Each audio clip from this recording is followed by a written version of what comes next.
Mga kapatid, ang homilya po sa araw ng linggo pong ito ay hango po sa babasahin kong ito. Mateo 23, versikulo 1 hanggang 12. Ang katuruan tungkol sa pagpapakumbaba. Pagkatapos ay sinabi ni Jesus sa mga tao at sa kanyang mga alagad, ang mga tagapagturo ng kautusan at ang mga pariseyo ang kinikilalang tagapagpaliwanag ng kautusan ni Moses. Kaya't gawin ninyo ang itinuturo nila at sundin ang kanilang inuutos. Ngunit huwag ninyong tularan ang kanilang ginagawa sapagkat hindi nila tinutupad ang kanilang ipinangangaral.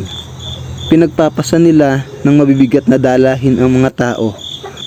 Ngunit ni daliri ay ayaw nilang igalaw upang tumulong sa pagdadala ng mga iyon.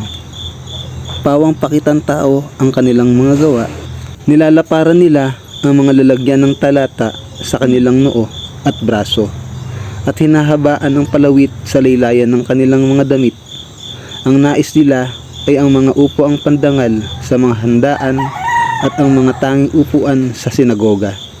Gustong gusto nilang iginagalang sila sa mga palengke at tawaging guro.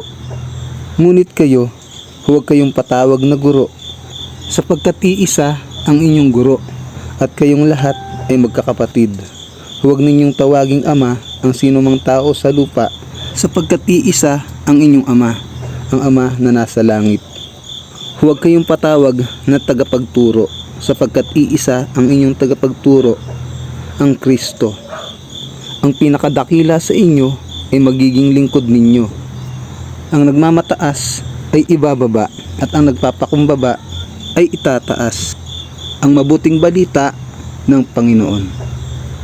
Pinupuri ka namin, Panginoong Hesukristo.